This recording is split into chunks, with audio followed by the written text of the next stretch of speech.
There is a massive shift happening in the political landscape of Nigeria right now. And if you have been praying for the release of Mazi Nnamdi Kanu, the news coming out today, Friday, February 13, 2026, might just be the most realistic pathway to his freedom we have seen in years. The headline you saw is not just a wish. It is a calculation based on a major intervention by one of the most significant figures in the struggle for self-determination. For the first time, the Yoruba Nation and the Biafra agitation have found a common voice of reason, and it is pointing towards one direction: dialogue. Foremost Yoruba Nation activist Sunday Igboho, widely known as Sunday Igboho, has officially stepped into the arena, not to fight, but to bridge the gap between Nnamdi Kanu and the federal government. This intervention is changing the entire narrative from fight to the finish to talk and go home. In a press statement released today and signed by his legal counsel, Pelumi olajengbesi, Sunday Igboho did not mince words. He has publicly called on the detained leader of the indigenous people of Biafra to prioritize diplomatic engagement. This is huge. We are talking about Sunday Igboho, a man who has faced his own battles with the government, now advising his counterpart that the time for confrontation is over and the time for the golden handshake has arrived. Igboho explicitly commended Mazi Nnamdi Kanu for his recent and very brave decision to officially cancel the Monday sit-at-home order. We all know that for 5 punishing years, the Southeast has bled economically every Monday. Markets were shut, banks were closed, and children missed school. It was a siege. But by cancelling this order, Kanu has shown the federal government that he still commands the respect of his people, and more importantly, that he is ready to de-escalate the tension. Sunday Igboho described this move as a thoughtful and necessary step towards restoring stability in the region. But he didn't stop there. He is urging Kanu to use this new peaceful posture as a bargaining chip. The statement specifically urges the IPOB leader to vigorously explore dialogue and mediation to break the deadlock of his current ordeal. This is the key to the release soon narrative. We know that legally the situation is tough. Remember, reports confirmed that on November 20, 2025, Kanu was convicted on terrorism-related charges and sentenced to life imprisonment, a verdict his family is still fighting. He was moved to the Sokoto Correctional Center because the court claimed Kuje was no longer suitable. With a life sentence hanging over his head, the legal route is long and uncertain, but a political solution?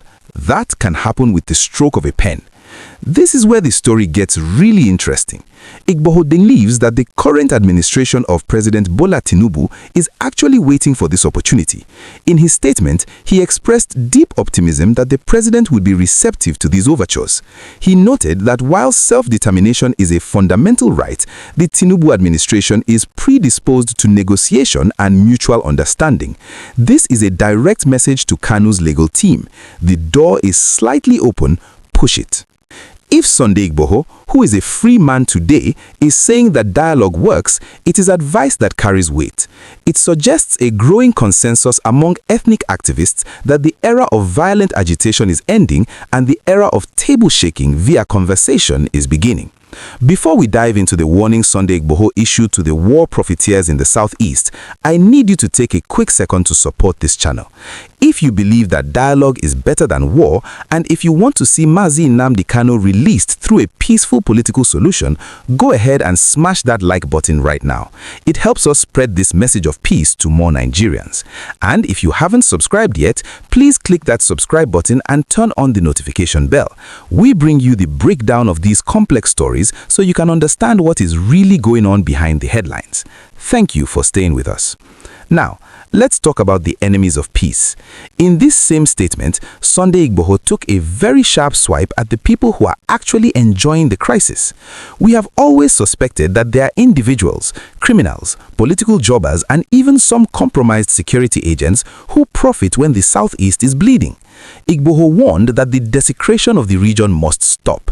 He called out those who make money from the violence, urging them to desist in the interest of peace and economic prosperity. This is a crucial point because for dialogue to work, the violence on the ground must stop.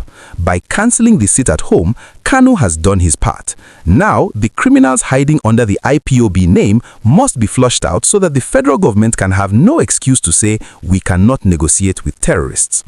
The intervention by Sunday Igboho marks a significant moment of solidarity. It is rare to see the Yoruba and Igbo agitation fronts align so perfectly on strategy. It signals to the presidency that this is not just an Igbo problem anymore. It's a national question of stability.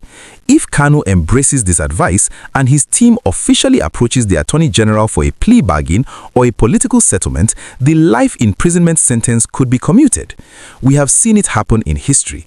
Political prisoners are released when the political climate changes. With sit-at-home cancelled and a respected figure like Sunday Igboho vouching for the peace process, the atmosphere is ripe for a release-soon breakthrough. We must also remember the context of where Mazi Nnamdi Kanu is right now. Being in Sokoto Correctional Center, far away from his family and his doctors, is a difficult reality. The court ruled that Kuje was not safe or suitable, which justified the move to the northwest. This isolation is intended to break the spirit, but it also serves as a pressure point for the government. They know that keeping him there indefinitely, especially with his health challenges, is a ticking time bomb. Sunday Igboho's call for dialogue offers the government a dignified way out. They can release him not because they lost in court, but because they listened to the call for national unity. It's a win-win scenario. President Tinubu gets credit for bringing peace to the southeast, and Mazi Nnamdi Kanu gets his freedom to return to his family. The sit-at-home order, which started way back in August 2021 as a protest against his rendition, paralyzed the region for too long. Banks, schools and offices were shut and billions of naira were lost. By ending it, Kanu has shown he loves his people more than his ego. Now, the ball is in the court of the federal government. Will they accept this olive branch? Will they listen to Sunday Igboho's wise counsel? The release soon headline is not a guarantee, but for the first time in a long time, it is a very strong possibility. The road to freedom is no longer through the Supreme Court, it is through the round table at the Aso Rock Villa.